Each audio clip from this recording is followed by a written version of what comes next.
Good morning बच्चों, welcome to translation class.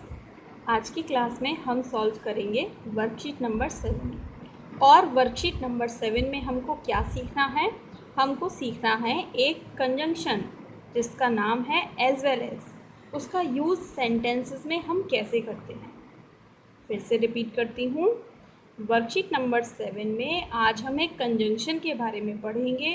Conjunction कौन सा है? As well as. तो हमें ये सीखना है कि जब हम इंग्लिश में कोई सेंटेंस ट्रांसलेट करते हैं या हम बोलते हैं या हम पढ़ते हैं तो एज वेल एज का यूज़ कैसे किया जाता है या एज वेल एज का मतलब क्या होता है। तो आइए स्टार्ट करते हैं।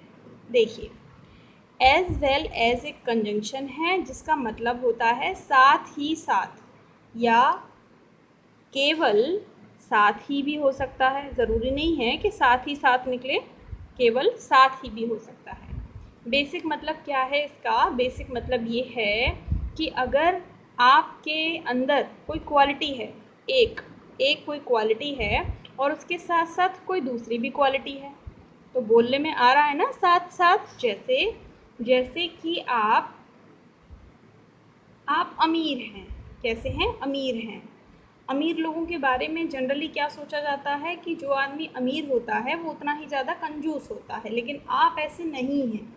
आप अमीर हैं और साथ ही आप उदार भी हैं, आप दयालु भी हैं, आप दूसरों की मदद भी करते हैं। तो आपके अंदर दो क्वालिटीज़ हुई ना, एक आप अमीर हैं तो रिच होने के साथ साथ आप उदार भी हैं। तो आपके अंदर दो प्रॉपर्टी हुई ना। तो जब आप दो प्रॉपर्टी के बारे में बात कर रहे हैं, अपनी दो क्वालिटी के बारे में बात कर रहे हैं, तो आपको साथ ही साथ लगाने की या बोलने की या सोचने की ज़रूरत है। अब दूसरी तरह से बात करते हैं, जैसे आप क्रिकेट भी खेलते हैं और आप हॉकी भी खेलते हैं, तो दो काम हुए। तो ऐसे बोल सकते हैं कि आप एक क्रिकेट खिलाड़ी हैं, साथ ही साथ हॉकी खिलाड़ी भी हैं। तो यहाँ पर क्या हुआ? यहाँ पर आपने अपने दो जो आपकी क्वालिटीज़ हैं उन दोनों को जोड़ दिया। या फिर कभी कभी क्या होता है, हम अपने काम को भी जोड़ सकते हैं कि मैं खाना भी बनाती हूँ और मैं डांस भी करती हूँ, या मैं खाना बना रही हूँ साथ ही साथ डांस भी कर रही हूँ, है ना। तो आप दो कामों को एक साथ यहाँ पर कर रहे हैं। तो कहने का मतलब ये है कि जब आप दो एडजेक्टिव्स आपस में जोड़ देते हैं, एडजेक्टिव्स का मतलब दो क्वालिटीज़ आपस में जोड़ देते हैं, ठीक है, या दो वर्क को आपस में जोड़ देते हैं, तो उनको आपस में जोड़ने के लिए हम एज वेल एज कंजंक्शन का यूज़ करते हैं। अब बाकी की चीज़ें जब मैं आपको सेंटेंस पढ़ाऊँगी तब आपको समझाऊँगी। तो चलिए सेंटेंस से आगे समझते हैं। जैसे पहला सेंटेंस देखिए, वह लड़की अशिक्षित है, साथ ही साथ उसका पति भी बिना पढ़ा लिखा है। तो दो चीज़ों को हमने जोड़ा, दो सेंटेंसेस को हमने जोड़ दिया। वैसे भी कंजंक्शन क्या करते हैं आप जानते हैं पहले से। कंजंक्शन हमेशा क्या करते हैं? दो सेंटेंसेस को जोड़ते हैं। तो एक बात हो रही है एक लड़की की और दूसरी बात हो रही है उसके पति की, ठीक, कि वो लड़की अशिक्षित है, साथ ही साथ उसका पति भी अशिक्षित है। अब इसको हमें एज वेल एज का यूज़ करके ट्रांसलेट करना है। तो कैसे ट्रांसलेट कर लेंगे? देखिए, वह लड़की, दैट गर्ल, ठीक है, दैट गर्ल अशिक्षित है। तो इज़ अशिक्षित के लिए क्या लगाते हैं? इलिटरेट। क्या लगाते हैं? Illiterate. That girl is illiterate. अब साथ ही साथ एज वेल एज अलग अलग हैं तीनों वर्ड्स, ठीक है। एज वेल एज उसका पति, हर हस्बैंड, HUSBAND, ये हो गई हस्बैंड की स्पेलिंग। हर हस्बैंड इज, अब भी लगा हुआ है तो आप ऑल्सो लगा भी सकते हैं, नहीं भी लगा सकते हैं, कोई दिक्कत नहीं है क्योंकि हमने एज वेल एज पहले ही लगाया हुआ है। तो that girl is illiterate as well as her husband is not educated, बिना पढ़ा लिखा है ना, या फिर इलिटरेट भी लगा सकते हैं, ऐसे बोल सकते हैं, ठीक है। That girl is illiterate as well as her husband is not educated, या यहाँ पर इलिटरेट भी लिख सकते हैं। तो देखा हमने यहाँ पर किसका यूज़ किया? हमने एज वेल एज कंजंक्शन का यूज़ किया, ठीक है।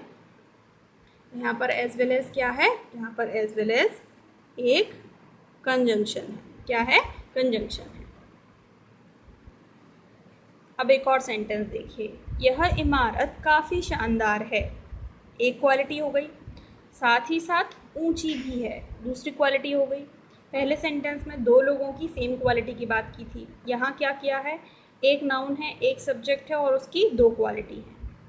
जोड़ना है, चाहे आप एक आदमी की दो चीज़ों को जोड़ें, चाहे आप दो लोगों की एक चीज़ को जोड़ें, जोड़ना है आपको, ठीक है। तो यह इमारत काफ़ी शानदार है, एक क्वालिटी, साथ ही साथ ऊंची भी है, दूसरी क्वालिटी। अब इसको एज वेल एज से कैसे कनेक्ट करेंगे, देखिए, यह इमारत, this building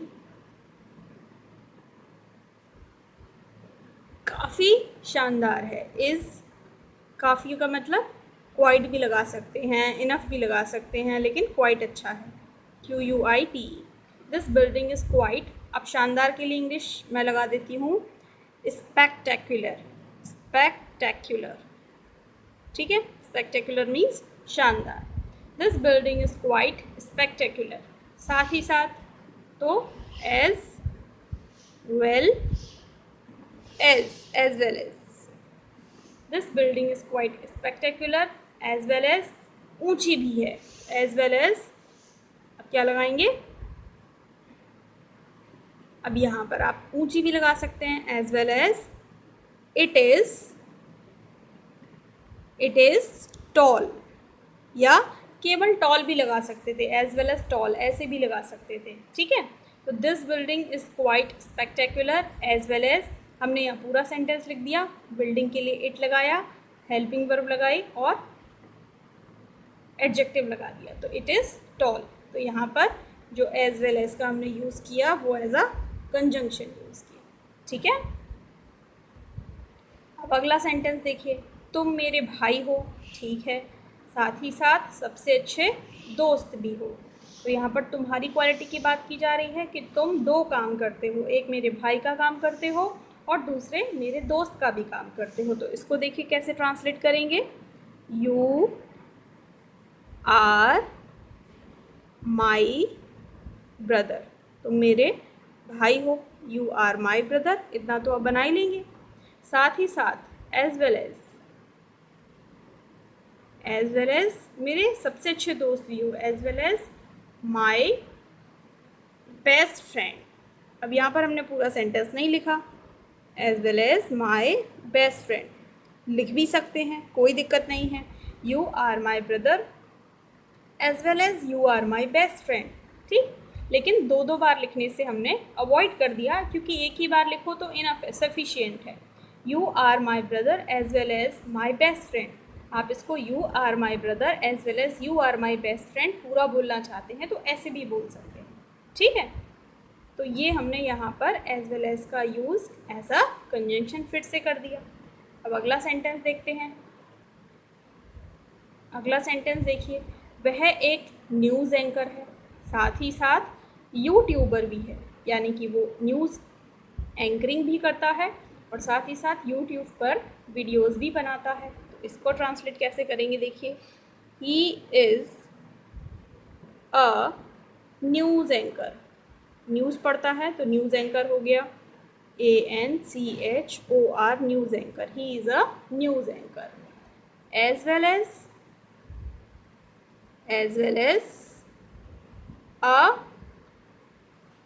as a YouTuber क्या करता है, अच्छा इसको यूट्यूबर को हम क्या करेंगे, कैपिटल से बनाएंगे, है ना, as well as a YouTuber, ठीक। He is a news anchor as well as a YouTuber, ये हो गया ट्रांसलेशन। और यहाँ पर हमने किसका यूज़ किया, एज वेल एज का, क्यों, क्योंकि वो दो दो काम करता है, एक वो न्यूज़ एंकर है और दूसरा वो यूट्यूबर है। तो एज वेल एज का मतलब इसके साथ साथ वो भी, इसके साथ साथ दूसरा भी, ठीक है। अब अगला सेंटेंस पढ़िए, वह नौकरी करता है, साथ ही पढ़ाई भी करता है। अब यहाँ पर केवल साथ ही लिखा है, साथ ही साथ नहीं लिखा है, तो हमें शब्दों पे नहीं जाना है ना, मतलब देखना है, सेंस देखना है। देखिए कि वो एक काम तो नौकरी करता है और दूसरा पढ़ाई भी करता है, तो दोनों काम साथ में करता है, तो एज वेल एज का यूज़ हम यहाँ पर कर सकते हैं। तो वह नौकरी करता है तो ही करने के लिए डू और उसमें ईएस लगा देंगे क्योंकि प्रेजेंट इंडेफिनिट है ना।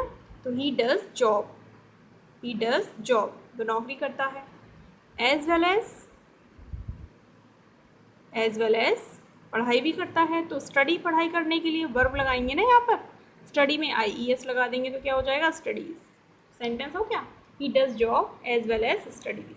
तो एक तो पूरा ये ही डज जॉब हो गया और साथ में वो पढ़ाई भी करता है। एक वर्ब हमारी डज हो गई और दूसरी वर्ब हमारी स्टडीज़ हो गई और इसको हमने किससे जोड़ दिया, इसको हमने एज वेल एज कंजंक्शन से जोड़ दिया।